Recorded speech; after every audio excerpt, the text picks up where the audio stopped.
guests, Professor Stephen Barnes, and last but by no means the least, students, to the session, a wonderful session, I hope, on why peacekeeping fails. Ambassador Dennis Jett is a founding faculty member of the Penn State School of International Affairs. While in the US Foreign Service, his career spanned 28 years and 3 continents. His academic research interests focus on international relations, peacekeeping, and US foreign policy. Immediately prior to joining Penn State, he was Dean of the International Center at the University of Florida for 8 years. During his tenure with the US Department of State, he has served as an ambassador to Peru and Mozambique. He was also Special Assistant to the President and Senior Director for African Affairs, National Security Council. He has also served as Deputy Chief of Mission in the US embassies in Liberia and Malawi. Now, before I invite my esteemed speaker, I would like to have my students informed about some protocols of this session. Now, I request all of my students to please switch on your cameras. Please turn off your mic during the entire session. Put your questions in the chat box privately for facilitating the smooth conduct of session. I'll read out the questions to the speaker. Please fill the feedback form, which will be circulated at the end of the session, which I will put towards 10 minutes prior to the end of the session. It will ensure auto-generated certificate of participation for the attendee students. Now, I would like to invite our esteemed speaker, Mr. Ambassador Jett, and the session is on. He chose to speak on why peacekeeping fails. So, Mr. Ambassador, over to you. Thank you, Dr. Kishore, for that introduction, and thank you, Dean Pukaryal, for the invitation, Professor Srivastava, and thank you to my colleagues, to Steve Barnes, to have made all of this possible. So as Dr. Kishore indicated, I'm going to be talking about why peacekeeping fails, but I think it has, it's not quite so obscure a topic, because I think it says something about, more generally, about international organizations and how they operate or fail to. So I'm going to start with the dreaded PowerPoint because I think it'll help organize the talk a bit, and I'll try and get through it quickly because I would like to respond to your questions rather than try and anticipate what you may be most interested in or what I didn't cover. With I see 6 screens of participants, I'm sure there'll be lots of good questions. So let's see, okay. Hopefully everybody can see that. Basically, this is what the talk is about, how conflict has changed and how that has affected peacekeeping. So we talked a little bit before the beginning of the session about my various overseas postings as a diplomat. I had 6 assignments in 6 different countries for a total of 16 different years, or 16 total years. And in all 6 of the countries, there was either violence or extreme poverty or both. And so maybe that's how I got my own interest in peacekeeping and conflict. In Argentina in the mid-70s, there was a very active terrorism problem going on. I left a year later. The military took over again, and throughout the democratic president, democratically elected, I guess you could say, and then proceeded to kill somewhere between 9,000 and 30,000 of their fellow citizens in an effort to stamp out the terrorism. Then in the early 80s in Israel, there were 3 different peacekeeping operations run by the UN, and a 4th peacekeeping operation was started in the Sinai as a result of the Camp David Accords. When I was in Malawi as the deputy ambassador, about 500,000 refugees came across the border from Mozambique because of the civil war. I then moved on to Liberia, where a civil war started about 5 months after I arrived, and that necessitated a West African peacekeeping force and eventually a UN peacekeeping force. In Mozambique, the war that had created those refugees in Malawi had been brought to a halt by a peace treaty in 1992. And so the challenge in Malawi is to actually implement that peace treaty, and for that we had yet another peacekeeping operation. And then in Peru, we actually had another peacekeeping operation, which was not a UN operation. There was a border dispute between Ecuador and Peru that occasionally resulted in armed conflict, and had been going on for decades. And there was a very small peacekeeping force on that border, composed of troops from Argentina, Brazil, Chile, and the United States. And while I was in Peru, the Peruvian president and the Ecuadorian president actually negotiated a solution to this problem, this territorial dispute, and that brought an end to the peacekeeping effort because the conflict was resolved. One of those instances where you feel good about diplomacy and you can see it actually achieve great things. So on a more global level, I think the peacekeeping is important because it's one of the key ways that the international community responds to conflicts.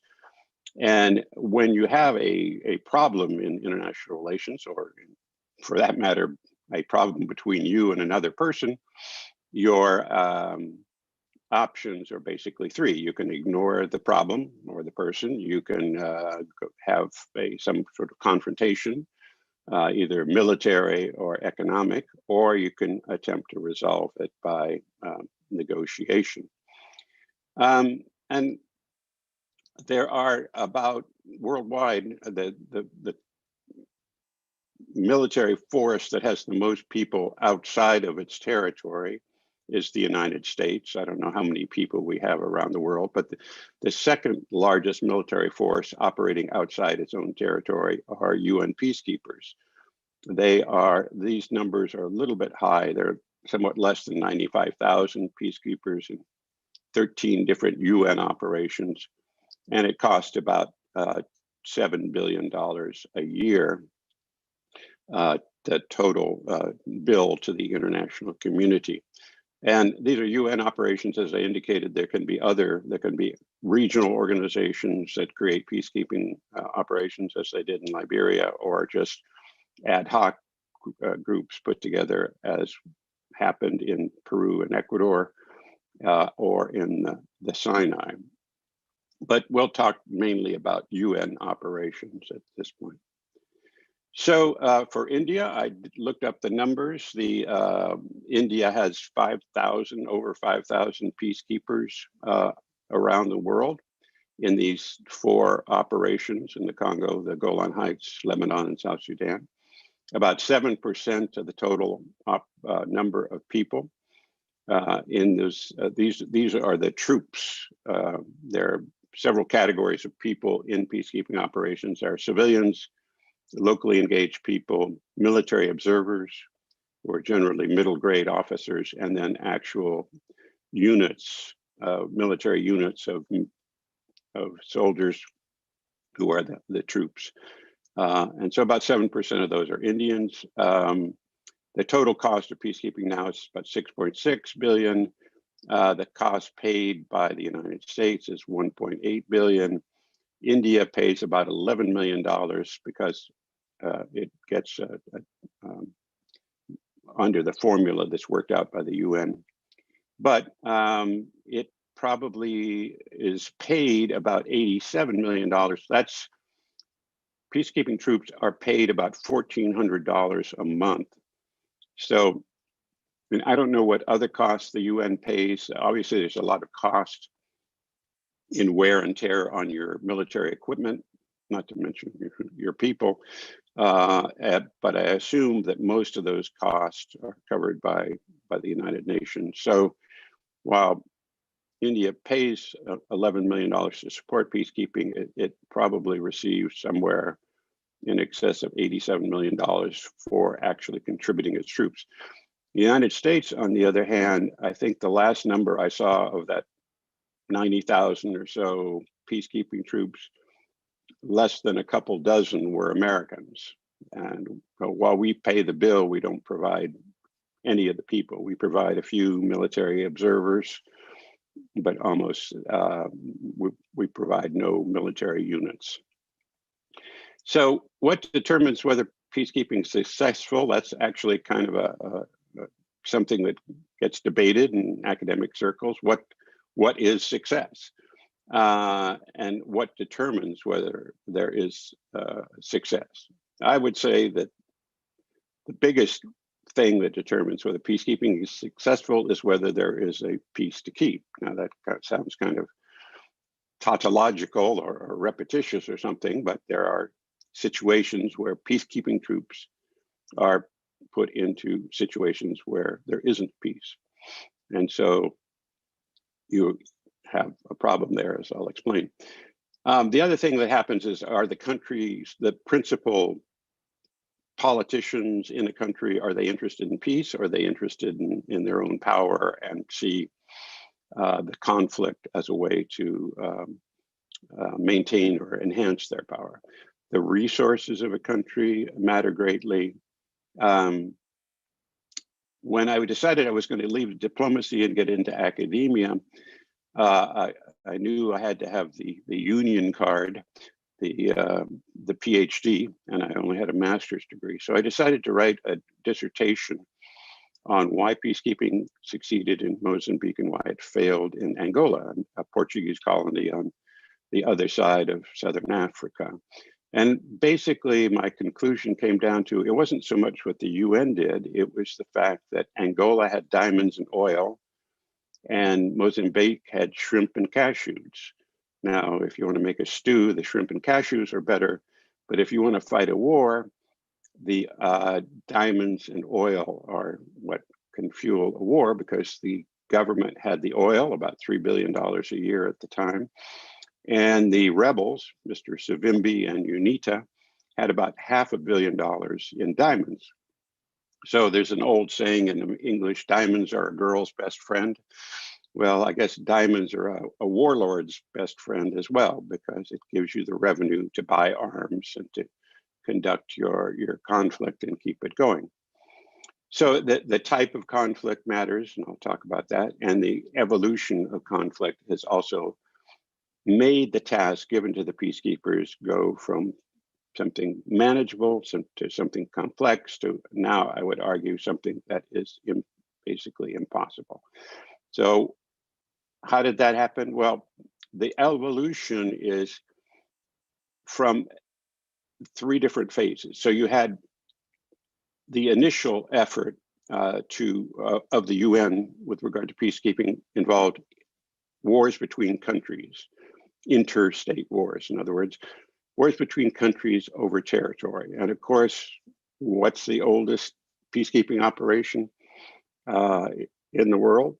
Well, there's one in Jerusalem, which began in 1948, but the second one, which began, I think, shortly thereafter, it was maybe in 48 or at latest in 49, was Kashmir. And you still have peacekeeping troops in Kashmir. That peacekeeping operation, therefore, is almost as old as I am, which means it's very old. And so you have peacekeeping operations that started almost when the UN was in its infancy. But again, they were initially to deal with wars between countries over territory. And then they evolved as you had decolonization, as you had the breakup of the Soviet Union, you had wars that were civil wars within countries. And the wars there were about political power.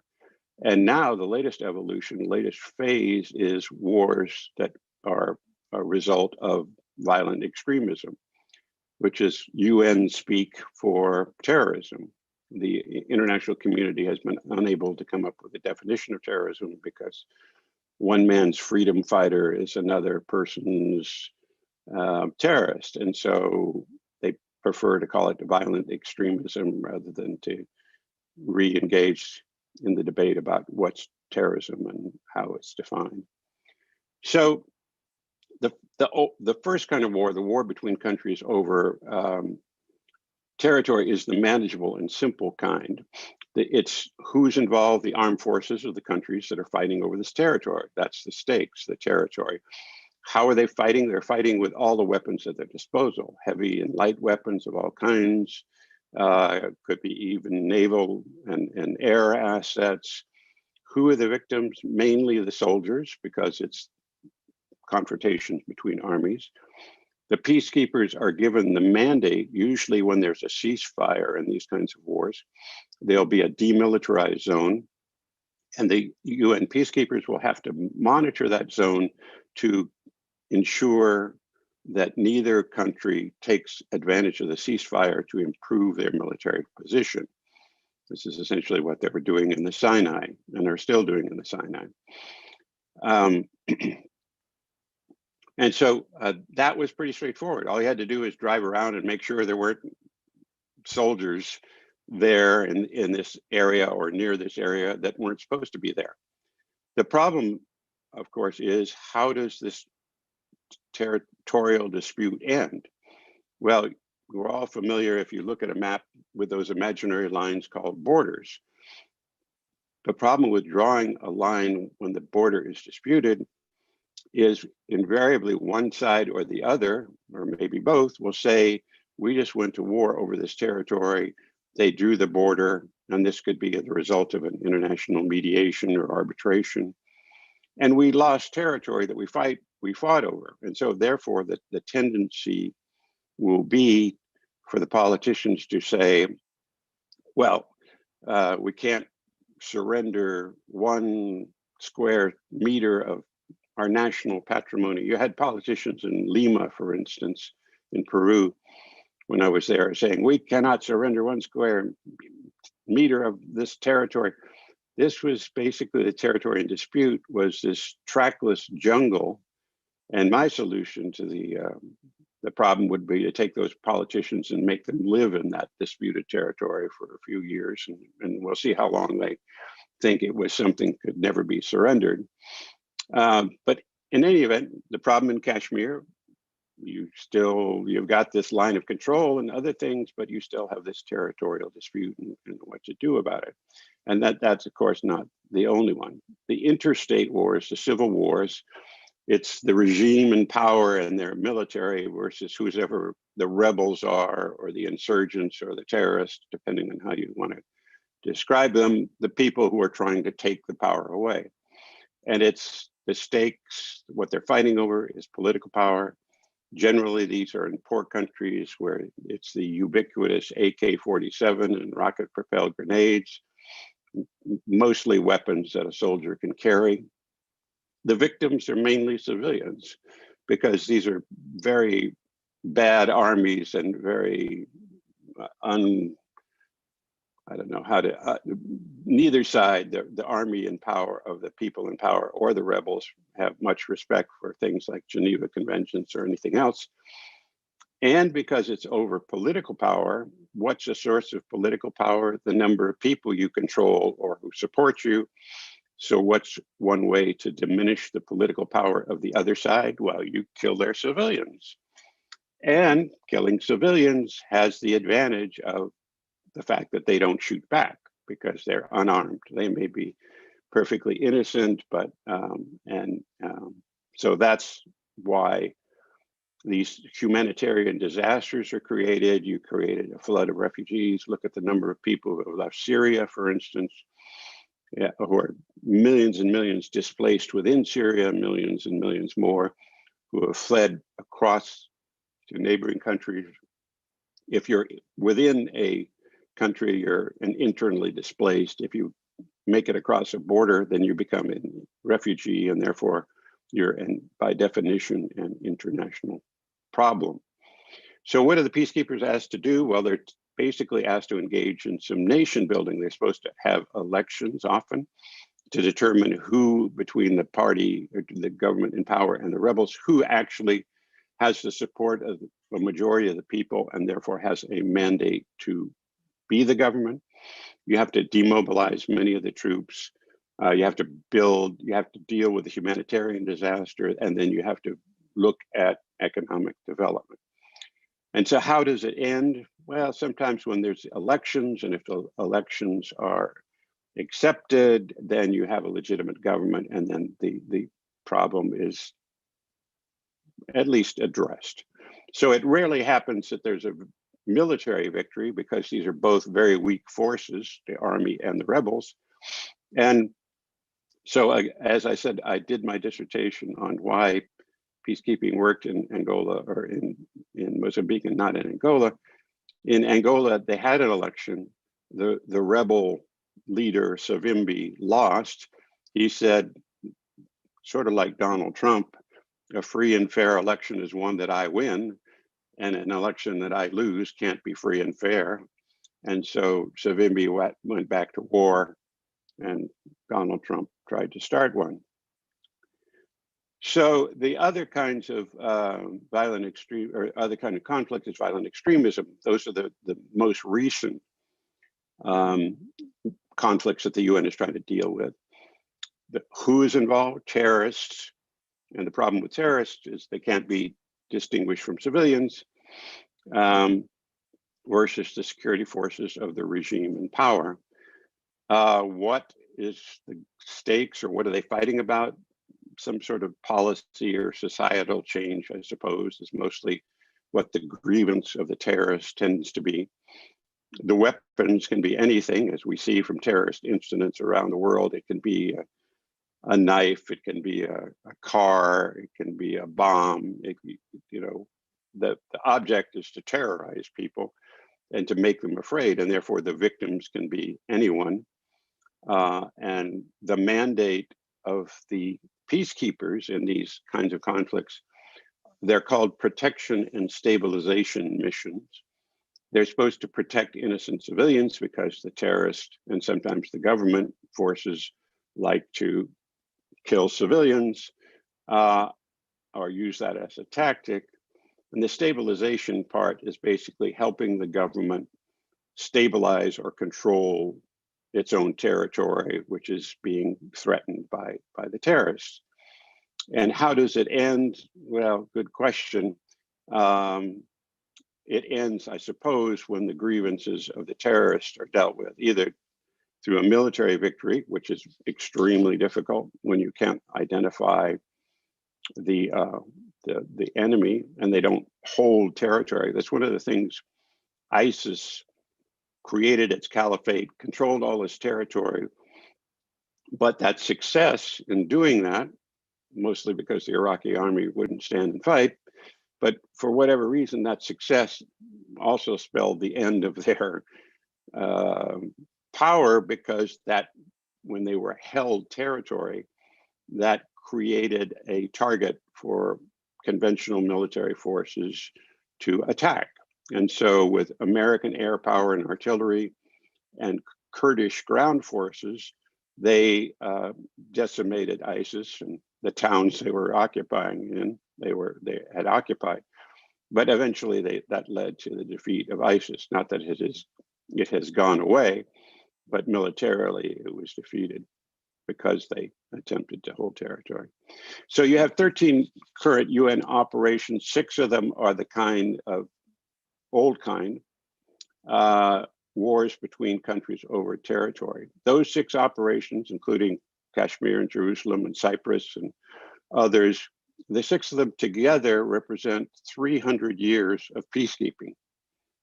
As I said, they continue because drawing that line, that imaginary line called a border, is difficult.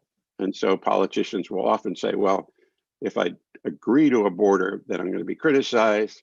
Why not just keep the war going, or not the war, just keep this conflict unresolved, and we'll just keep the peacekeepers in place, because it's not costing my country anything to have these peacekeepers.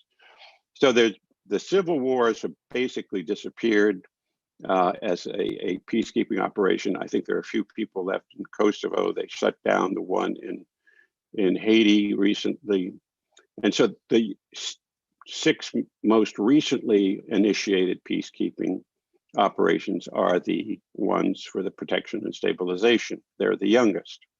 I think they average about 5 to 10 years each. So the ones that are the oldest peacekeeping, the one in Jerusalem in 48, the one in Kashmir in 49, Cyprus 64, UNDOF is on the Golan Heights and began in 74, Lebanon in 78, and the Western Sahara in 1991. And I could talk about each of those, but in the interest of keeping it brief, as I said, the civil wars basically have ceased to exist as UN peacekeeping operations. And then you have the protection and stabilization missions, the most recent ones, as you can see, 2007, 2010, 11, 12, et cetera, 13. Those are all in Africa, in Sudan and Darfur and the Democratic Republic of the Congo, in the this area between Sudan and South Sudan, Mali, and the Central African Republic.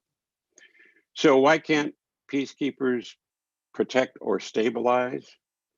So the reason the peacekeepers can't succeed in the territorial conflicts is because the politicians would prefer to keep the peacekeepers there than solve the conflict and be criticized for giving up territory.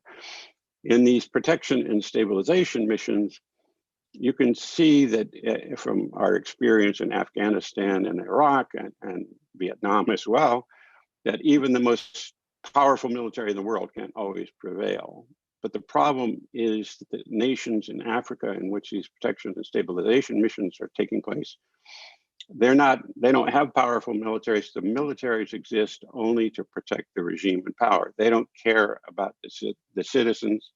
The government is a kleptocracy. It's there basically to steal, and the longer it stays in power, it can continue to steal from the people. So these countries are the most corrupt and repressive countries in the world. Among them, not the worst, but simply certainly way up there. And the other thing is that peacekeepers are there normally to keep the peace. So you can't ask a peacekeeper to engage in combat, which is in essence what, if you're going to protect civilians, you have to be prepared to engage in combat to protect them. If you're going to help the government increase its territory under its control, then you have to be prepared to engage in combat. And rarely, or not rarely, the peacekeeping forces are not trained, equipped. Often they may be given the mandate to do more than protect themselves. They may be given the mandate to, as in UN speak, it's use all necessary means, which means they can engage in combat, but that doesn't mean they're willing to engage in combat. If an Indian peacekeeper years ago was in Liberia or Sierra Leone, and two Sierra Leoneans are fighting, and the peacekeeper says, well, should I risk my life to save the one Sierra Leonean from killing another Sierra Leonean when I don't know who's the good guy or the bad guy, or it's not my argument or something? It's just not something that peacekeepers are anxious or looking to do. And again, they're not trained or equipped. In southern Lebanon, for instance, that's a conventional kind of conflict, but there are 10,000 peacekeepers in southern Lebanon from 40 different countries. So I don't know how an army made up of 40 different countries becomes an effective military force.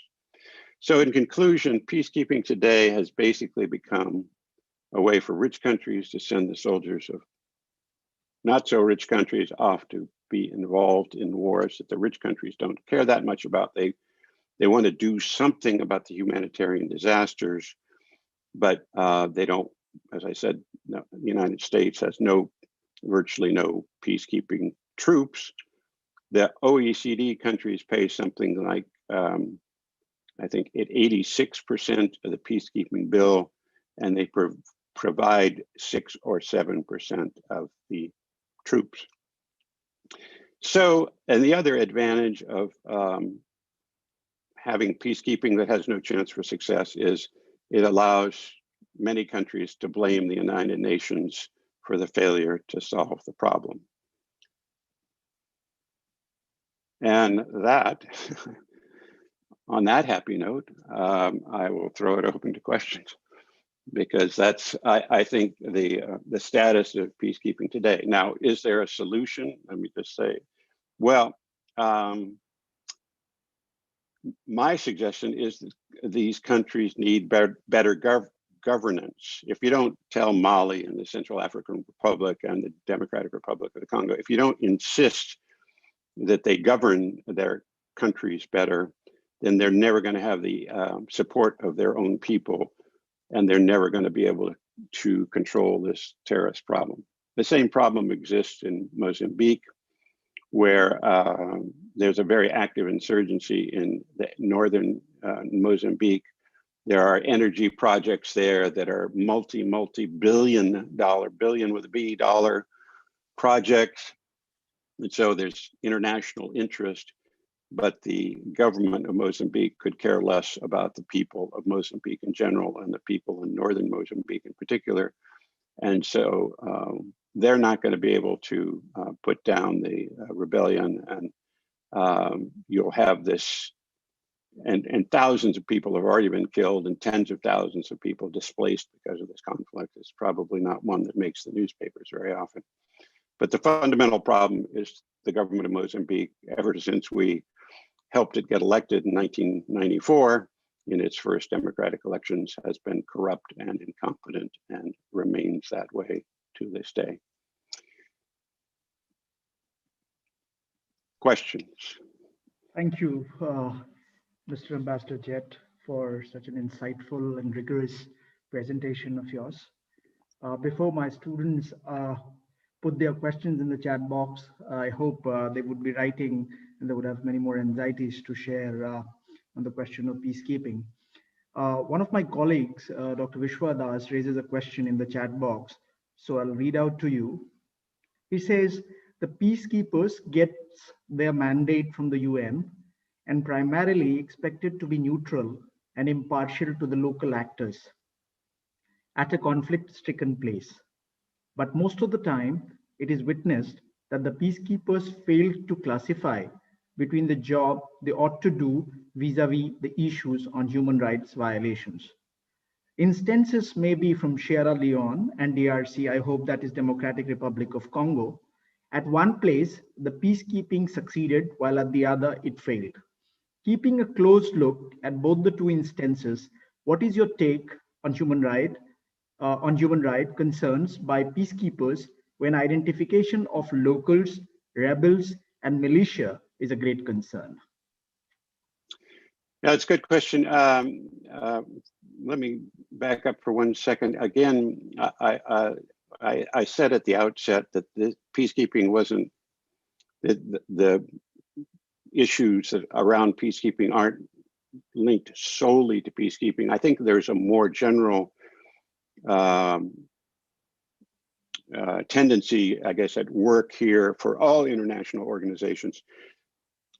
And that is, while all these countries say that they want to do all of these great international feel-good kinds of things, all 193 member states of the United Nations pursue their national interests through international organizations, and often will put their national interests ahead of what the stated goals of the international organization might be. And there is still this desire to do things cooperatively and collaboratively through the United Nations, but it often doesn't work out that way.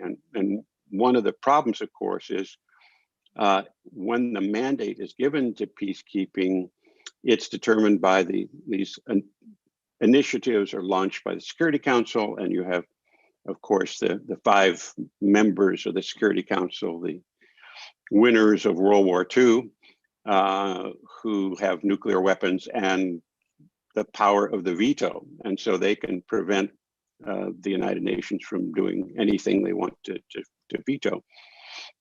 And so the mandate they give the peacekeepers will depend on what the situation is, but it will either be a Chapter 6 mandate or a Chapter 7 mandate.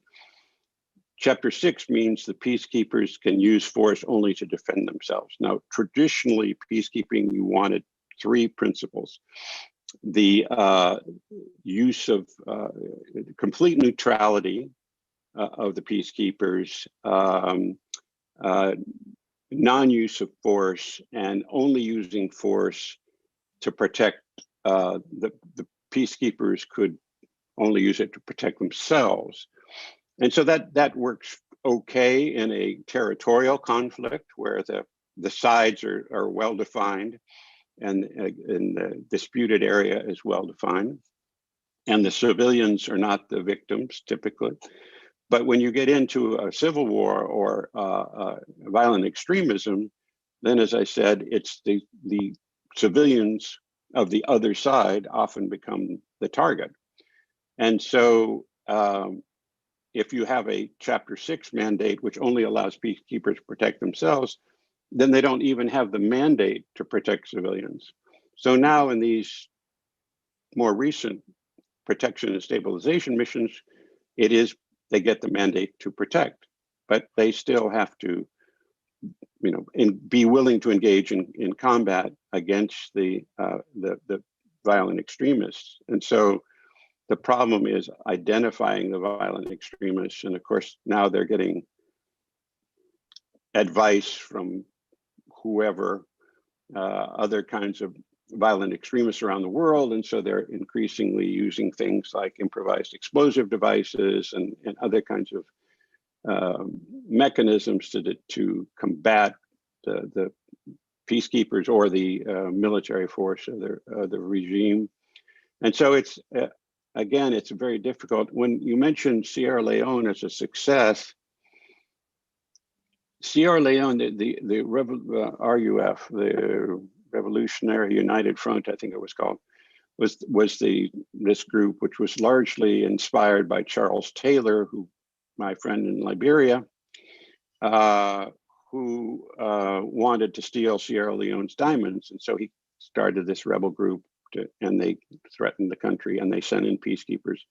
And the peacekeepers initially did not want to confront the RUF, even though they were a bunch of teenagers carrying and child soldiers and probably on drugs and other things. They weren't a particularly sophisticated force, but they were willing to engage in combat, and by and large, the peacekeepers were not. And so the whole peacekeeping operation was on the brink of collapse. And the British sent in 1,000 Royal Marines that engaged in combat and killed enough of the RUF to eliminate them as a military force. And then it sent in another group of British military to train the army of Sierra Leone. And so it's been basically peaceful ever since. But these are the kinds of things, unless you have a strong military force, and the French have tried this to a degree in the Sahel, to send in their own troops, to organize local troops to be a more effective military force. And of course, it's the terrorists don't respect national boundaries, and so they can go from one country to another. And so you have to have the cooperation of all these countries.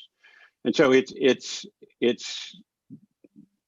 very difficult for peacekeepers to ensure that human rights are protected. Sometimes it's not even their job, but when they're given the job and when they're confronting violent extremism, it's exceedingly hard for them to do it. And sometimes it's, the government itself, because the governments in these countries don't care about their own people. They care about maintaining power so they can continue to steal. Okay, since you mentioned about the violent extremism as the third stage of evolution of peacekeeping, and it's one of the most complicated for the peacekeepers to maintain that stabilizing mission that they are supposed to carry. How does state policies define violent extremism and why they are hesitant to calling it terrorism. So what is the difficulty in defining terrorism rather than talking about violent extremism in some states? Well, because again, the one man's terrorist or one person's terrorist is another person's freedom fighter. Was Nelson Mandela a terrorist? Well, if you had asked white South Africans, most of them would probably say yes. If you ask black South Africans, they would say no. The ANC did targeted military operations, but did not randomly blow up civilian targets. So, you know, if they're engaging against military, is that terrorism? If they're, you know, they're attacking these things, but they're not attacking civilians. Is that a distinction? So, and then of course Palestine, in the days when Palestinians were engaged in acts of terrorism against Israel, was that terrorism, or was that Palestinian desire to get the Israeli boot off their neck, or however you want to characterize it? So it's difficult. I would define terrorism as the use of violence or the threat of the use of violence against innocent people to achieve political objectives, or because of political grievance. You're not in it for money, because that's more like criminal activity. You're not in it to acquire territory. You're just using violence, and you're using it randomly to terrorize people as a way of trying to force some change in policy. Professor Stephen Barnes raises a question: how important is the profile of a peacekeeper for success? For example, is an African peacekeeper more effective in Kashmir than in Africa? In other words, how does the UN maintain neutrality, or at least the optic of neutrality? Well, I mean, it's sort of different. The neutrality is, again, depending on the circumstances and the mandate, you just don't indicate a preference. You don't use your peacekeepers to disadvantage one side or the other. The other question is the characteristics. Part of the problem, and I've invented my own index, you might say, of the effectiveness of a peacekeeper, and doesn't have anything to do with the character of the person. I think one of the things that well, not just soldiers, but I mean bureaucrats or others, you need resources to be effective, right?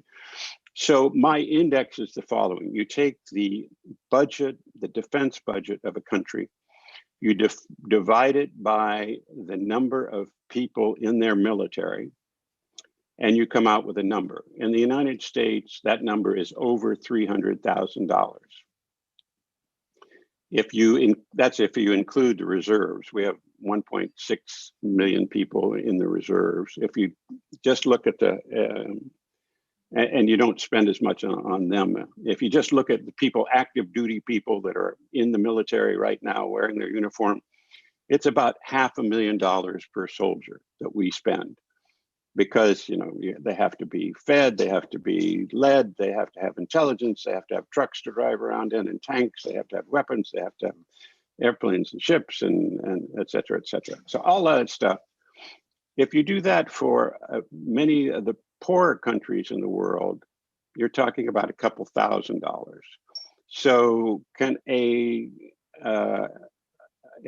soldier that has an AK-47 and a couple clips of ammunition and nothing else backing him up, can that soldier be as effective as a soldier that has hundreds of thousands of dollars of logistical support and intelligence support and in training, et cetera, et cetera? And so that, again, is a problem with the poor countries, relying on the poor countries to provide the soldiers, and while the rich countries pay the bill and keep their soldiers home.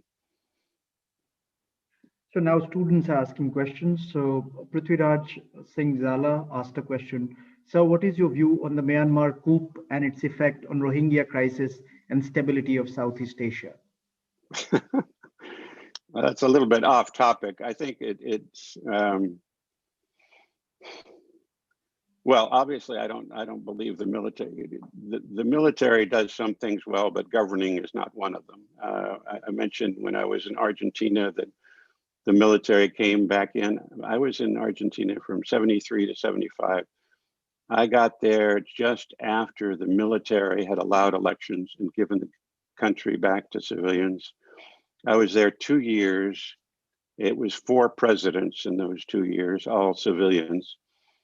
If I'd gotten there a little earlier and stayed a little longer, it would have been military president, 4 civilian presidents, back to the military. So the military don't govern well, and people should have the right to choose their own leaders and to suffer the consequences, just as we have in the United States for the last 4 years, and now have changed.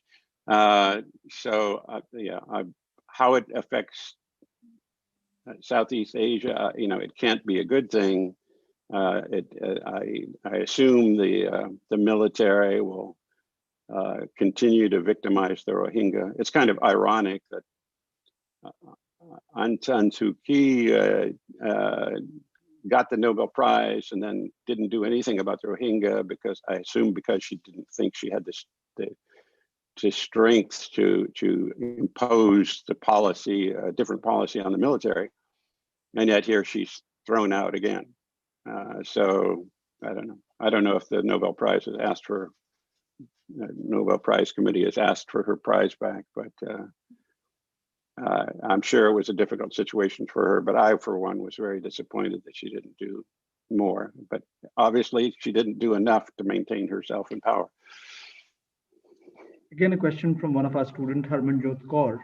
Peacekeeping has rather become symbolic in the contemporary times, with no real results. Do you think it is also because countries, or rather governments, actually benefit from the conflicts of other states? Well, actually, I shouldn't. I should caveat that by saying peacekeeping does some good things. I think as I said, the Peru-Ecuador thing helped stabilize the situation until the politicians worked it out. I think in Mozambique it was successful. The problem with peacekeeping in Mozambique is after the peacekeepers left, the Mozambican government said, okay, great, all that adult supervision is gone. Now we can go back to stealing. And so that's where they've been ever since. And so what you need after the peacekeepers, or depending on the situation, is you need the international community, which gives half of the Mozambican government's budget comes from international aid.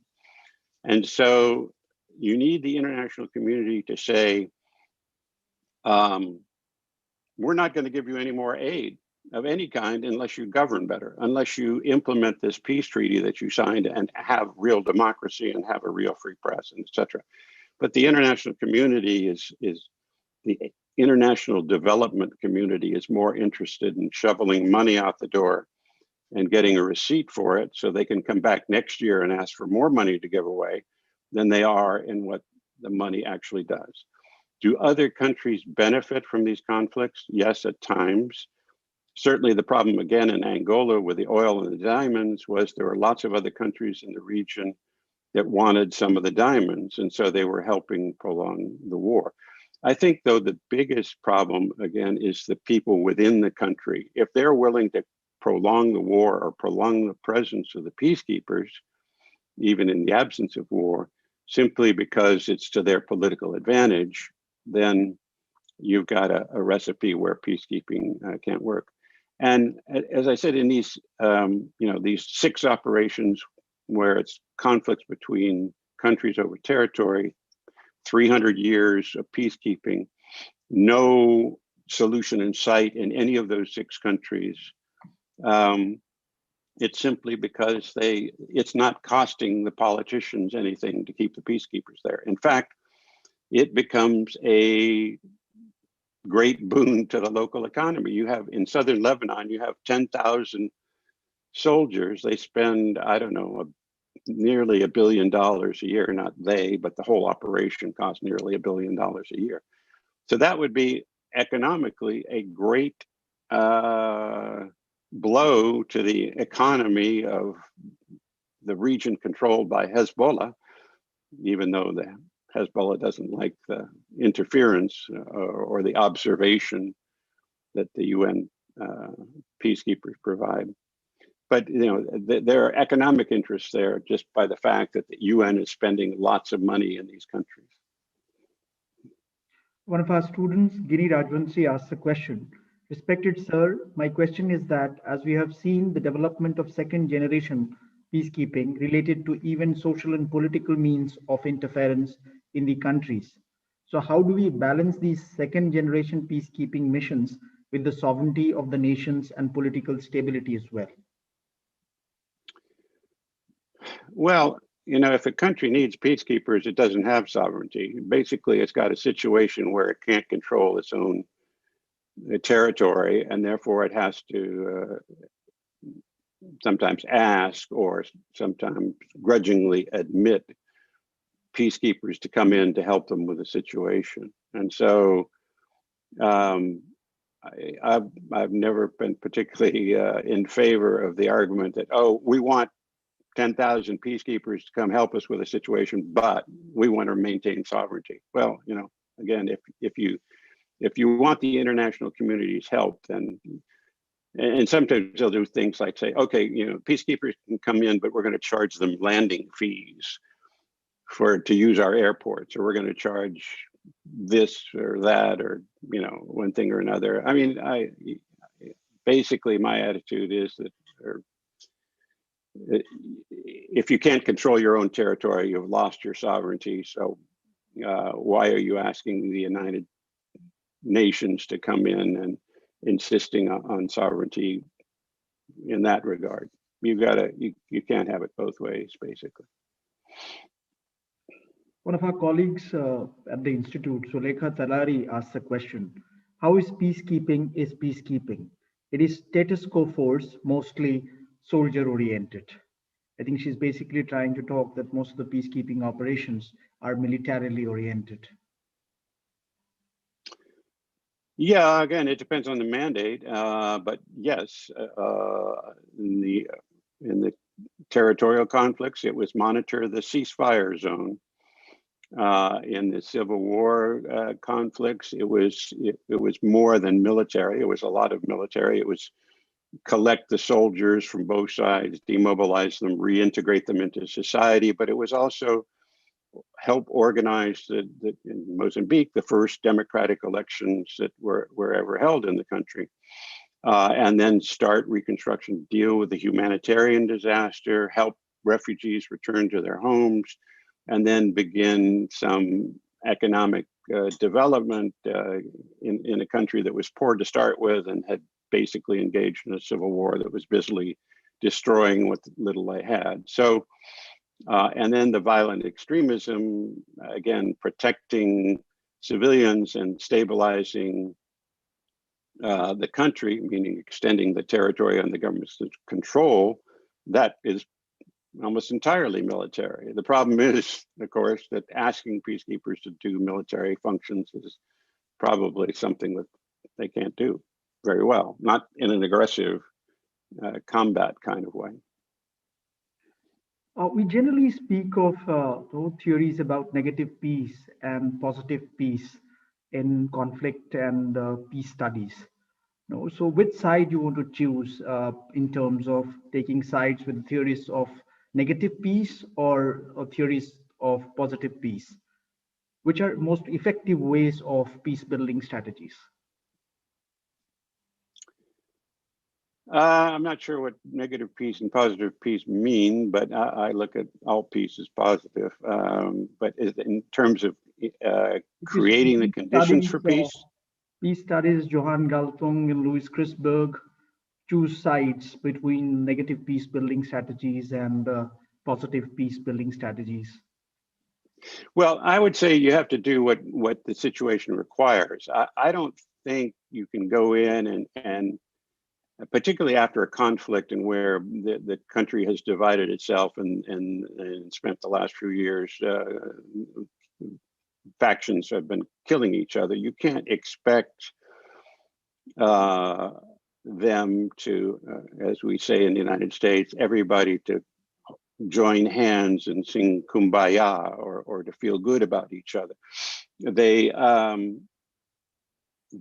are fundamental conflicts there that don't disappear just because there's a peace and the international community has stepped in. So I basically, I believe in coercive peace building. I believe in a country like Mozambique that those people are going to continue to steal until much longer than any of us will be able to. I mean, it's the problem in a poor country is you're either in power or out of luck. And so if you're in the government, you have a license to steal. If you're out of government, there's no corporate sector to go to. There's not much in the way of university because those are usually run by the government. There's no think tanks to go to, like Washington. You can always go to a think tank and hang around and generate propaganda for whatever side you're on. I think that it has to be and the other problem, of course, in these countries are you can have an election, but the fundamental underpinning of democracy is weak to non-existent. Is there a free press? Probably not. Is there a freedom of association? Probably not. Are there labor unions, civil society? Probably not. Is there a parliament or Congress that's a check and a balance on the chances for the executive to abuse its power? Probably not. Is there a judicial system capable of justice? Probably not. And so I think the international community needs to step in to support those sectors outside of the executive branch to build up those countervailing forces and to keep the politicians less preoccupied with their own political fortunes and personal fortunes, and more attuned to keeping the country at peace. I'm very happy to inform you, Mr. Ambassador, that your discussion has generated a lot of questions, comments, and responses from the students. So there are still 22 questions in the chat box, which I would not be able to take, but your discussion had made a point. It raised questions in the minds of the students. But I would take up one last question from one of our students, Ashutosh V. He says, "Dear sir, it was reported in 2016 that a UN peacekeeper officer had sexually abused and raped a poor Haitian woman. Several media outlets published credible reports that revealed the shocking crimes committed by the peacekeeping officers. In light of this context, my question to you is what should be the right approach to ensure that peacekeepers stick to their mandate of maintaining peace rather than committing war crimes like rape, murder, etc.?" It's a good question. First of all, if you want to email me those questions, I'd be happy to answer some of them and send them back, and you can distribute them to the participants if you're interested. But to your question about the conduct of peacekeepers, one of the problems with peacekeeping, because the UN has no standing army, every time there is a peacekeeping operation, the Secretary General has to go around and ask countries to provide troops. And so the assumption is that the country that provides the troops brings with it its own military justice system. In the United States, soldiers are subject to the Uniform Code of Military Justice, not the civilian justice system. And so the assumption is that if a soldier does something wrong, then the country's military justice system will deal with that crime. The reality is that many soldiers that peacekeepers do commit these kinds of crimes, and their country simply is incapable or unwilling to deal with it. And so there's been an attempt, a recognition of that. There's been an attempt to deal with that. There's something called the Kigali Principles, which basically say that, yeah, we're going to do that. Our soldiers commit a crime. We're going to subject them to our military justice system. And so they've gotten a number of countries to sign on to that. I don't think, I haven't checked recently how many countries have actually agreed to that, but there has been an effort to address that problem. But it happens, it still happens on occasion, and it's very unfortunate, and obviously destroys the image of the peacekeepers and the UN, or damages the image of the UN. We would like to hold you for a little longer, but we would not. So, because it's really becoming an intense discussion, and so interesting a topic it is. So now I invite our student, Niharika Harish Shetty, for vote of thanks for such a wonderful session by you, Mr. Ambassador. Niharika, are you there?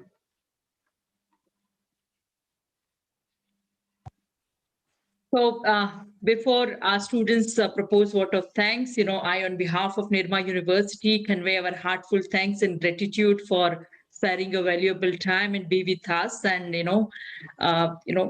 share your experiences, because you have a vast experience on this field, and you shared your wisdom and your experience with our students. We are indeed grateful to you, Ambassador Jett, and we look forward to have you again next year on the campus with the live interactions with the students. Thank you so much. Well, thank you, Dean. And actually, you'll have me in 2 days, because I'm going to talk about the Iran nuclear deal. But I look forward to being there in person, and, and to eating some of that Indian food that I love very much. Thank you. Looking forward to the session on 5th. We have another session on 5th. Yeah. Niharika, are you there?